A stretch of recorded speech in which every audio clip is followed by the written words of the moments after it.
먼저 지난주에 저희가 성령을 믿사오며 그리고 거룩한 공예와 성도가 서로 교통하는 것과 이 세 가지 고백을 나누어서 살펴보았습니다.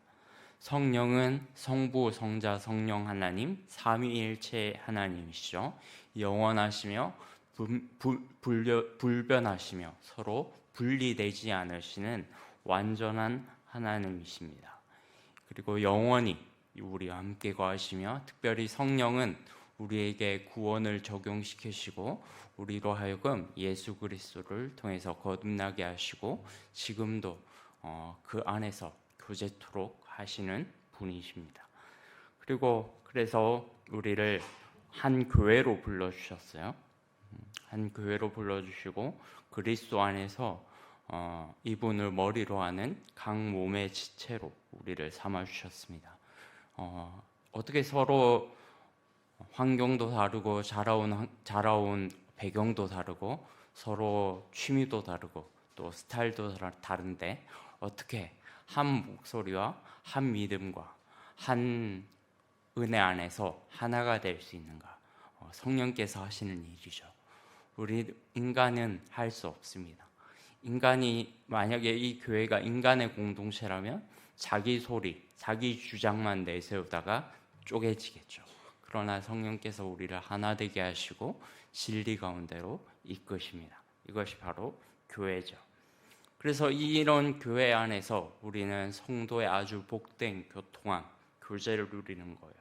그 교제를 누리는 아주 중요한 방법은 서로가 서로에게 받은 은사를 가지고 사랑하며 섬기는 겁니다.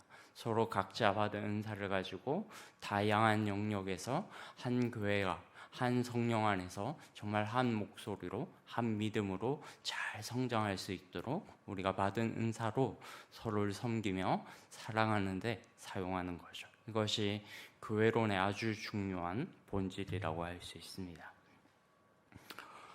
이제 오늘 말씀 56문, 57문, 58문입니다. 56문 제가 죄 사함부터 읽겠습니다. 답을 해주시기 바랍니다.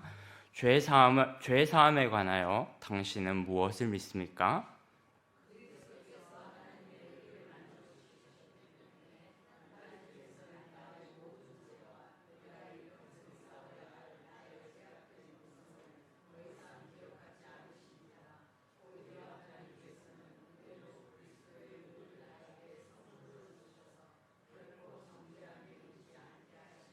네, 아멘. 여기 죄 사함에 관하여 당신은 무엇을 믿습니까? 이거는 이제 하나님께서 나의 죄를 사하시는 거예요. 우리가 우리끼리 서로 용서하는 것도 있지만 그 전에 우리가 하나님께 죄를 사함 받고 그 죄의 사함을 받았음을 확신하는 겁니다. 그리고 그렇게 하나님께 내 죄가 사함 받았다는 확신이 드는 사람이 다른 사람을 용서하며 살아갈 수 있어요. 하나님은 나의 죄를 어떻게 용서해 주십니까? 그리고 내가 이제 더 이상 죄인의 신분이 아니라 의인의 신분이 되었다는 것을 어떻게 확신할 수 있을까요? 그러려면 먼저 죄가 뭔지를 알아야겠죠. 항상 이게 기독교에서 가장 중요한 겁니다. 여러분, 교회에서 죄 자꾸 얘기한다고 불쾌하거나 하시면 안 돼요. 기독교 교리의 가장 기초는 인간이 죄인이라는 것을 깨닫는 겁니다. 기독교 교리를 가르친다고 하면서 죄를 먼저 가르치지 않는 것은 거꾸로 가는 겁니다. 기독교 교리를 가르친다고 하면서 인간이 죄인이다라는 이 사실을 제일 먼저 가르쳐야 하는 것이 마땅한 거예요. 만약에 그렇지 않으면 기독교 신앙은 인본주의적으로 갈 수밖에 없습니다.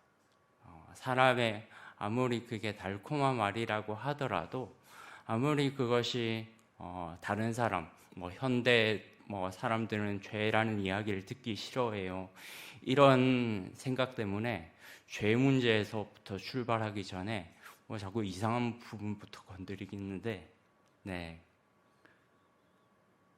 우리가 교리를 가르치고 또 정말로 내가 그리스도 안에서 어떤 존재인지 알려면 죄 문제부터 건드리지 않고는 한 발짝도 나갈 수 없습니다. 죄가 무엇이죠? 죄라는 것은 하나님의 율법의 기준에 미치지 못하는 것을 의미합니다. 하나님의 율법이 기준이야. 죄를 판단하는, 이 사람이 죄를 지었는지 안 지었는지 판단하는 것은 하나님의 율법이 기준입니다. 갈라디아서 3장 9절 10절, 제가 거기에 구절을 안 적어놨는데 갈라디아서 3장 9절 10절 우리 같이 읽겠습니다. 괄호를 채우시면서 함께 읽겠습니다. 시작. 무릇 율법의 행위에 속한 자들은 저주 아래 있나니 기록된 바 누구든지 율법책에 기록된 대로 모든 율법을 항상 행하지 아니하는 자는 저주 아래 있는 자라 하였습니다. 네, 저주 아래 있대요. 모든 율법을 항상 행하지 않아. 이게 이중적인 율법의 부담입니다. 613가지의 모든 율법을 지켜야 될 의무가 있고, 이 613가지의 율법을 항상 지켜야 될 의무가 있어요. 모든 율법을 항상. 이중적인 이 부담이 모든 인류를 꽉 짓누르고 있어요. 그래서 아무리 거룩한 인간이 행한 것이라고 할지라도, 행한 행위라고 할지라도 하나님이 정한 율법에 어긋나면 그것은 죄가 되는 것입니다. 더 쉽게 말하면 아무리 거룩한 인간이 행한 행위라고 할지라도 하나님과 상관이 없는 행위, 복음과 상관이 없는 것은 죄입니다. 어거스틴이 이런 말을 했다고 해요. 불신자가 행한 선은 죄다. 무슨 말인지 이해하셨어요? 불신자가 행한 선은 죄다. 왜냐하면 그 선은 하나님과 상관이 없거든요. 왜냐하면 그 선은 결국은 자기 의를 세우려고 하는 거거든요. 그러니까 죄예요. 불신자가 행한 선은 죄다. 하나님과 상관이 없는 것, 하나님의 율법과 상관이 없는 모든 것은 죄입니다. 그래서 모든 인류는 죄 아래 있다고 성경이 선언하고 있어요. 죄 사함이 없이는 하나님의 영광에 이르지 못한다라고 말하고 있죠. 로마서 3장 23절, 우리 너무 잘 아는 말씀이죠. 같이 읽겠습니다. 시작. 모든 사람이 죄를 범하였음에 하나님의 영광에 이르지 못하더니. 네. 하나님의 영광에 이르지 못했고 한 사람도 빠짐없이 이 죄로 인해 스스로 그 죄의 책임을 지고 저주를 받는 것이죠. 그러면 이 죄 사함을 받을 방법이 없느냐? 죄 사함을 받을 방법이 없느냐? 있죠. 그러면 죄 사함의 근거에 대해서 또 많은 사람들이 헷갈리기 시작하는 것 같아요. 내가 죄를 회개하면 하나님께서 당연히 용서해 주셔야 된다는 생각이 너무 쉽게, 너무 많이 깔려 있습니다. 물론 우리가 죄를 당연히 회개해야죠. 근데 이것은 죄를 용서하시고 말고의 사실 그 열쇠는, 키는 하나님이 쥐고 계신 거예요. 내가 회개를 했다고 하나님께서 용서해 주세요. 회개했으니까 그 회개의 절대적인 근거, 회개의 본질적인 근거가 나의 회개에 있다라고 말하면 그것은 거꾸로 가는 것입니다. 한번 살펴보겠습니다. 시편 103편 11절 12절에 보면 이런 말씀이 있어요. 시편 103편 11절 12절 같이 읽겠습니다. 이는 하늘이 땅에서 높음 같이 그를 경외하는 자에게 그의 인자하심이 크심이로다. 동이 서에서 온 것 같이 우리의 죄과를 우리에게서 멀리 옮기셨으며. 그리고 제가 아주 좋아하는 말씀인데 미가서 7장 19절입니다. 미가서 7장 19절 같이 읽겠습니다. 시작. 다시 우리를 불쌍히 여기셔서 우리의 죄악을 발로 밟으시고 우리의 모든 죄를 깊은 바다에 던지시리이다. 아멘. 바로 이것 때문에 우리의 죄가 사함을 받는 것입니다. 하나님의 인자, 하나님의 자비에 근거하는 거예요. 우리 죄 사함의 근거는 절대로 인간의 회개에 근거하지 않습니다. 하나님의 자비와 하나님의 그 공의로우신 판단에 근거하는 거예요. 바로 이걸 발견한 게, 이걸 재발견한 게 종교개혁입니다. 이 회개에서, 회개 교리에 대해서 어긋난 게 중세 카톨릭의 그 고해성사에서부터 시작되는 거죠. 내가 얼마나 열심히 회개를, 죄를 지었으면 그 신부 앞에 가서 그 내가 지은 죄를 아주 낱낱이 구체적으로 고백하는 거예요. 그리고 아직도 그 죄 응어리가 덜 풀렸으면 뭔가 고행을 해야 되는 거예요. 아직도 뭔가 양심에 아주 짓눌리는 게 있고 그 죄 응어리가 떨쳐버리지 못하겠다. 그러면 성 베드로 성당의 그 계단을 무릎으로 막 기어오르거나 성지순례를 가거나 이렇게 해야죠. 마틴 루터가 그 고민에서 벗어나지를 못했잖아요.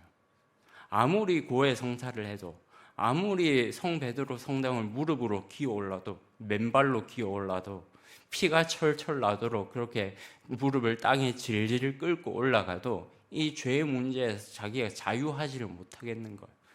그래서 그런 유명한 말이 있다고 하잖아요. 루터가 그 죄의 양심이 너무나도 자기를 짓누르니까 하루에도 몇 번씩 고해 신부한테 찾아오는 거예요. 그래서 그 고해 신부가 귀찮아가지고 이제 그만하라. 그만하. 좀 한 번에 확실하게 다 회개하고 뭘 그렇게 많이 찾아오냐 하면서 쫓아보냈다는, 얼마나 그 죄의 양심이 그 자기를 짓눌렀으면 이게 해방이 안 되는 거예요. 정말 정직한 사람이었죠, 루터는. 인간의 그 죄의 본성이 얼마나 그 인간의 깊은 곳까지 지배하고 있었는지, 거기에 대한 자유하지 못한 나의 그 심령 때문에, 영혼 때문에 거의 매일매일 죽는 경험을 했던 사람이 바로 루터입니다. 그런 것들을 이제 재발견한 거예요. 오직 하나님의 의로, 그 의를 믿음으로, 그 하나님의 자비와 그 하나님의 긍휼과 그 하나님의 온전하신 은혜 가운데 우리를 의지함으로 사람은 구원을 받는 것이죠. 이것을 이제 종교개혁에서 재발견한 것입니다. 오늘 읽은 요한일서 1장 9절에도 똑같이 말씀하고 있죠. 요한일서 1장 9절 같이 읽겠습니다. 시작. 만일 우리가 우리 죄를 자백하면 그는 미쁘시고 의로우사 우리 죄를 사하시며 우리를 모든 불의에서 깨끗하게 하실 것이요. 만일 우리가 우리 죄를 자백하면 모든 불의에서 깨끗하게 하실 것이라가 아니라, 우리 죄를 자백하면 그는 미쁘시고 의로우시기 때문에 우리를 모든 불의에서 깨끗하게 하시는 거예요. 이 하나님의 성품이 빠지면 절대 안 돼요. 우리가 우리 죄를 고백할 때 이 하나님의 성품의 기초에서 죄를 회개를 하는 거예요. 아무런 하나님에 대한 어떠한 지식 없이, 이 하나님의 자비로운 성품에 대한 어떠한 지식 없이 그냥 회개만 하면 그냥 입으로 나불나불거리는 것밖에 되지 않아요. 이 하나님이 어떤 분이신가에 대한 아주 정확한 인식, 이 하나님의 성품에 대한 아주 깊은 신뢰, 그 신뢰가 바탕이 되어야 회개합니다. 회개할 때 그리고 하나님의 그 은총을 받을 수 있는 거예요. 그리고 죄에서 내가 진정으로 하나님께서 나를 받아들여 주시고 용서해 주셨음을 확신하고 살아갈 수 있는 것입니다. 여러분들은 죄 용서함을 받으셨습니까? 그리스도 안에서 죄 사함을 받으셨습니까? 네, 아멘이 작네요. 그럴 줄 알고 제가 다음을 준비했습니다. 네, 죄 사함의 확신이에요. 죄 사함의 확신. 이 죄 사함의 확신을 정말 꼭 가지고 계셔야 됩니다. 로마서 우리 8장 1절 2절 굉장히 중요한 말씀이에요. 같이 로마서 8장 1절 2절 같이 읽겠습니다. 시작. 그러므로 이제 그리스도 예수 안에 있는 자에게는 결코 정죄함이 없나니 이는 그리스도 예수 안에 있는 생명의 성령의 법이 죄와 사망의 법에서 너를 해방하였음이라. 아멘. 네. 그리스도 예수 안에 있는 자에게는 결코 뭐가 없다고요? 정죄함이 없나니 이는 그리스도 예수 안에 있는 생명의 성령의 법이 죄와 사망의 법에서 너를 해방하였음이라. 네, 이게 죄 사함을 우리가 확신하는 근거예요. 생명의 성령의 법이 이제는 우리를 지배하게 되었기 때문에 우리는 죄를 사함을 받았음을 확신할 수 있는 거예요. 내가 하나님의 은총에 기대어 죄를 고백했는데 그럼에도 불구하고 자꾸 죄책감이 들어올 수 있어요. 인간이니까. 혹은 누가 옆에서 자꾸 너 예전에 그런 죄 지었잖아. 기억 안 나? 나는 잊어버렸다고 생각했는데 자꾸 옆에서 누가 그 죄를 생각나게 하는 거예요. 그럼 마음이 찔리죠. 그럼 또 그 죄가 생각이 나는 거예요. 그럼 또 내가 하나님께 여전히 못 받아들여졌구나. 내가 여전히 이 죄를 하나님께 회개해야겠구나라고 하는 이 죄책감에서 헤어나오지를 못하는 거예요. 그때 분명하게 우리는 분별할 줄 알아야 됩니다. 이건 사탄의 속삭임이야. 그리스도 예수 안에 있는 자는 결코 정죄함이 없다.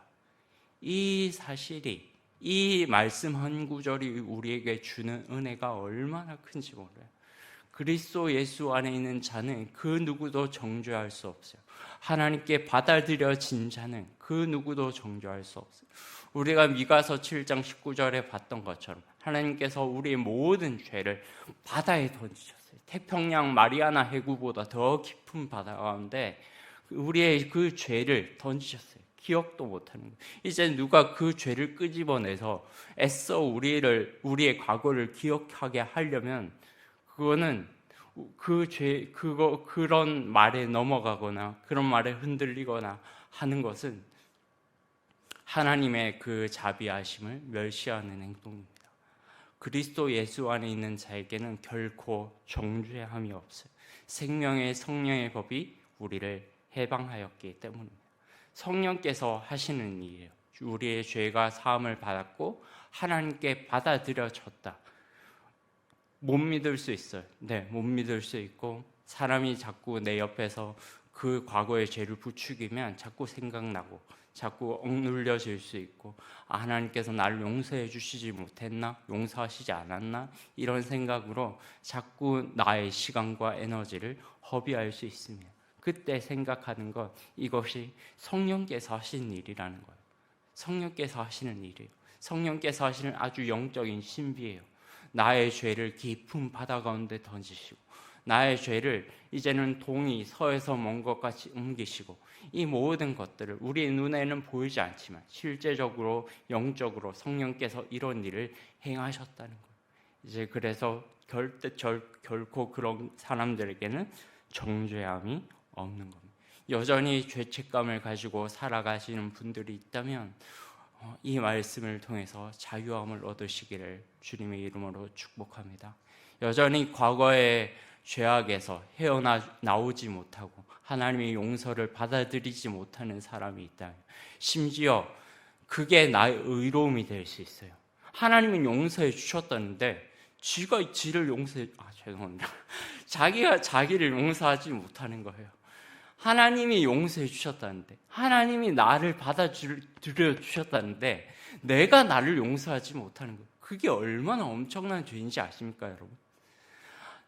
하나님이 용서해 주신 나에 대해서 내가 받아들여지지 못하는 것, 하나님이 용서하신 다른 사람에 대해서 내가 다른 사람을 용서하지 못하는 것, 엄청난 죄입니다. 그것은 정말 하나님의 자비와 긍휼을 두 번 짓밟는 행위죠.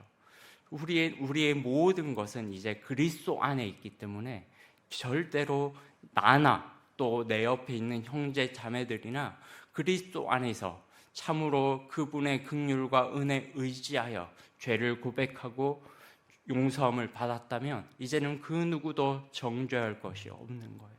이제는 그 누구도 정죄할 것이 없으며 서로 용서하며 살아가는 것밖에는 우리에게 주어진 것이 없다는 것을 믿으시기 바랍니다. 이제 57문 보겠습니다. 육신의 부활이죠. 이것도 굉장히 큰 위로를 주는 글입니다. 이제 57문입니다. 육신의 부활은 당신에게 어떠한 위로를 줍니까?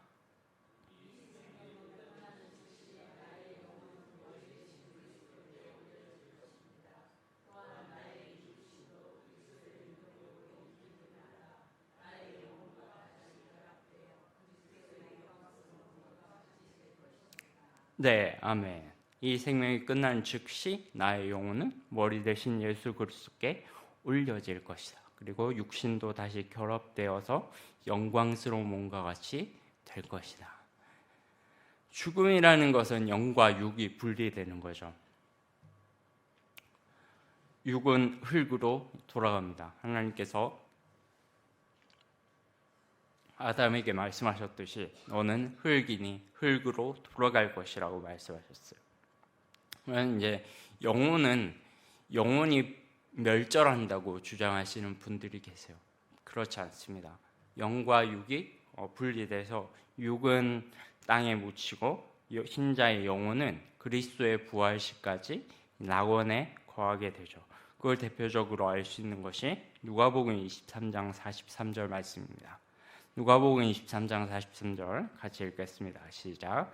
예수께서 이르시되 내가 진실로 내게 이르노니 오늘 네가 나와 함께 낙원에 있으리라. 아멘. 아무것도 정말로 그리스도를 알기 전에 죄만 지었던 그런 강도에게 예수님께서 죄사함을 선포하시고 네가 오늘 나와 함께 낙원에 있을 것이다 라고 말했어요. 죽는 순간, 죽는 즉시 너의 영혼이 나와 함께 있을 것이다. 그래서 우리 이 죽음 앞에서 우리가 의연할 수 있는 이유는 비록 우리가 육신적으로는 같이 얼굴을 대면하여 볼 수 있는 시간이 끊어졌지만 우리의 영혼은 이 세상보다 훨씬 더 값지고 풍요롭고 더 좋은 하나님과 함께 낙원에 거하고 있다 라고 하는 이 소망이 우리에게 아주 큰 위로를 주죠. 그리고 더 큰 위로를 주는 것은 영광스러운 몸으로 부활한다는 사실입니다. 우리 고린도전서 15장이 부활장이잖아요. 고린도전서 15장은 나중에 한번 여러분들이 정독하셨으면 좋겠어요. 고린도전서 15장 44절 우리 같이 읽겠습니다. 시작. 육의 몸으로 심고 신령한 몸으로 다시 살아나나니 육의 몸이 있은즉 영의 몸도 있느니라. 네, 이게 굉장히 신비로운 건데요. 육의 몸이 있잖아요. 육의 몸으로 심는다는 것은 땅속에 묻힌다는 거거든요. 근데 신령한 몸으로 다시 살아날 때가 있대요. 신령한 몸으로 다시 살아나고 육의 몸이 있은즉 영의 몸도 있을 것이다. 그러니까 영혼이 절대로 멸절하지 않는다는 거죠. 육의 몸과 영의 몸이 있다는 것. 육의 몸으로 심고 신령한 몸으로 아주 영광스럽고 복된 몸으로 다시 살아난다는 거예요. 그리고 53절 말씀을 한번 보시겠습니까? 이 썩을 것이 반드시 썩지 아니할 것을 입겠고 이 죽을 것이 죽지 아니할 것을 입으리로다. 아멘. 이 썩을 것이 썩을 몸이 육신이 썩지 아니할 것을 입을 때가 올 것이고 이 죽을 것이 이 죽을 육신이 죽지 아니함을 입을 때가 올 것이다. 굉장히 신비로운 어쩌면 기독교에서 아주 가장 신비로운 교리에 해당하는 것이 바로 이 몸의 부활 교리가 아닌가 싶습니다. 어떻게 상상을 하겠어요? 신령한 몸으로 다시 살아난다. 이 말이 어떻게 우리가 상상을 하겠습니까? 기껏해야 우리가 생각할 수 있는 거, 내가 지금 키가 170이고 얼굴도 되게 못생겼고 한데 되게 장동건처럼 잘생겨질 것이고 키도 막 185 이렇게 될 것이고 이렇게 될 것이구나. 네, 근데 그것보다 훨씬 좋아요. 우리가 지금 내 모습이 땅속에 묻히고 다시 일어났을 때 신령한 몸이 어떤 모습일까 상상을 해보세요, 여러분. 상상을 해보세요. 지금 5초 드릴 테니까 좀 상상을 해보세요. 그것보다 훨씬 좋습니다. 아멘? 네, 그것보다 훨씬 좋습니다. 100만 배는 더 좋은 거예요. 예, 그래서 제가 이렇게밖에 말로 설명을 못하겠어요. 너무 신령한 몸이라 우리가 입에 말로 설명할 수 없을 만큼 아주 신비롭고 정말로 영광스러운 몸으로 주님과 함께 살아가게 될 것입니다. 이것이 우리의 미래예요. 그래서 우리는 죽음 앞에서도 의연할 수 있고 어떠한 고난 앞에서도 이 소망을 가지고 살아갈 수 있는 겁니다. 그리고 주님과 함께 영원한 생명, 영원한 교제를 누리는 복락 가운데 들어가게 되죠. 그게 58문 말씀입니다. 58문 제가 읽겠습니다. 영원한 생명은 당신에게 어떠한 위로를 줍니까?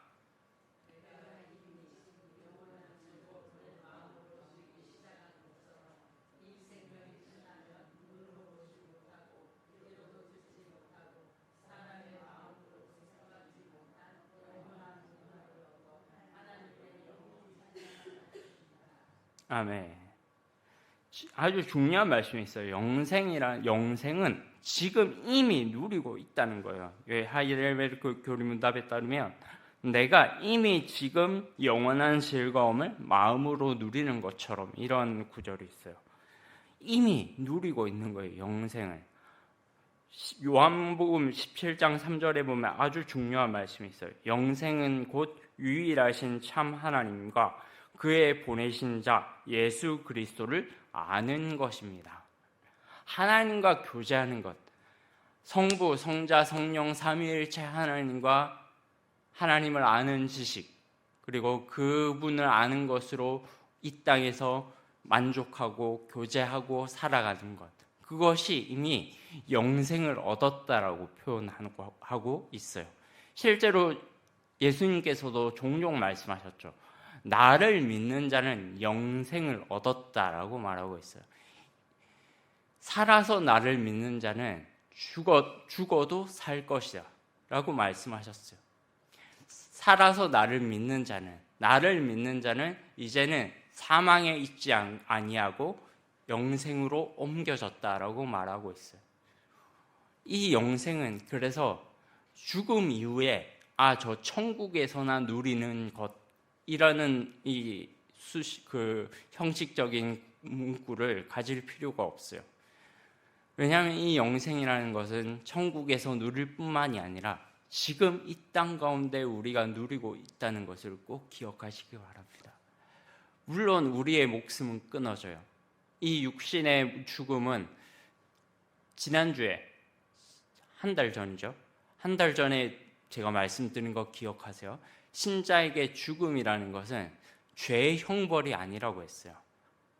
죄의 형벌이 아니고 영생에 들어가는 관문이라고 말했습니다. 이 죽음이라는, 그렇기 때문에 이제 신자에게는 삶과 죽음이 하나로 연결되어 있는 거예요. 그리스도 안에서. 그래서 살아서 지금 이 땅에 내가 발을 딛고 있는 이 순간에도 이미 영생을 맛볼 수 있고요. 앞으로 장차 내가 주님 계신 곳으로 갔을 때 그 영생이 더 아름답고 멋지고 풍요로워질 것이라는 확신 가운데 살 수 있습니다. 하나님의 로마서 14장 17절에 보면 이런 말씀이 있어요.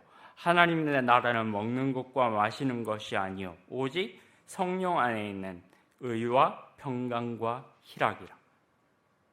하나님 나라는 이미 우리가 이 땅에서 누리고 있는 것이죠. 이미 하나님의 통치가 임하는 곳이 바로 하나님의 나라예요.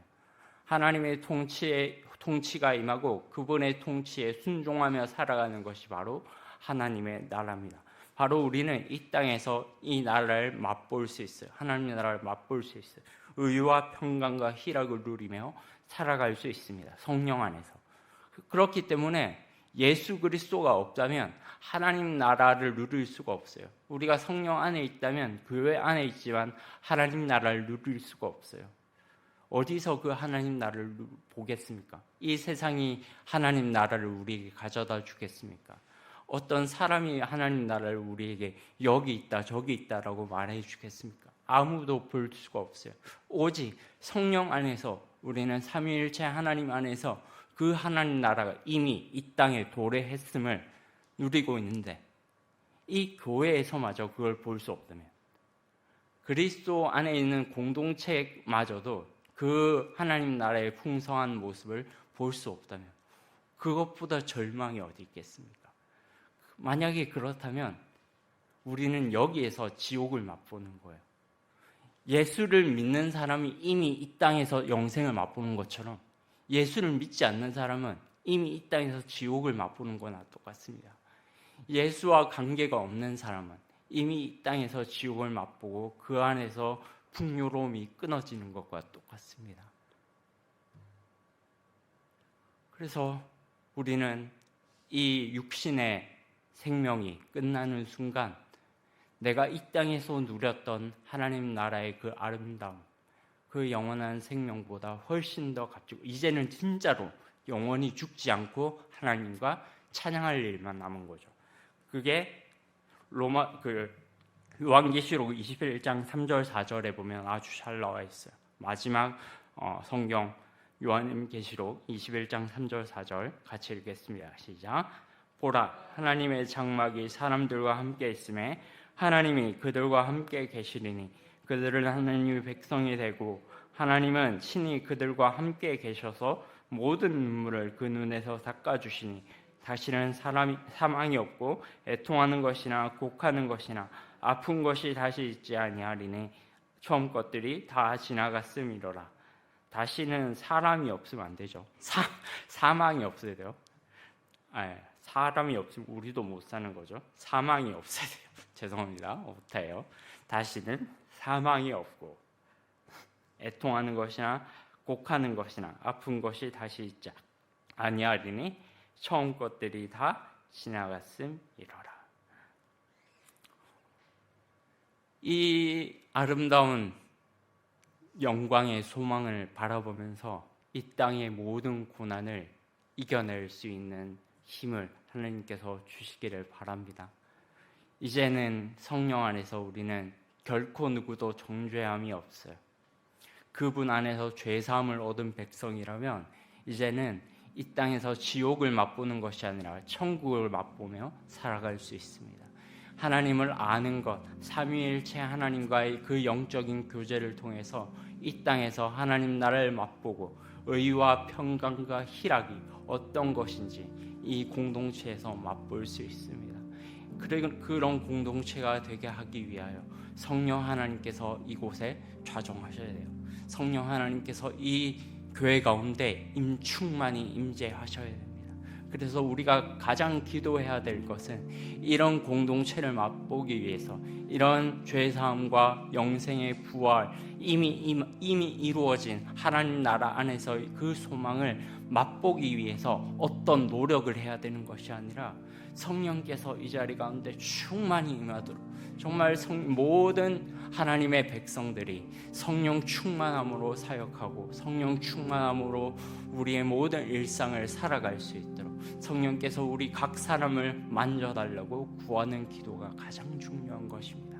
그래서 그렇기 때문에 우리는 그 성령 안에서 하나님 나라를 맛볼 수 있고 그 성령을 통하여 이제 내가 목숨이 끝나는 날, 내가 죽는 날, 이제는 영광스러운 문이 활짝 열리고 그 안에서 하나님과 영원토록 교제하는 그날만이 기다리고 있는 거예요. 그래서 정말 죽음 앞에서 아주 당당하게 주님의 나라에 입성하셨으면 좋겠어요.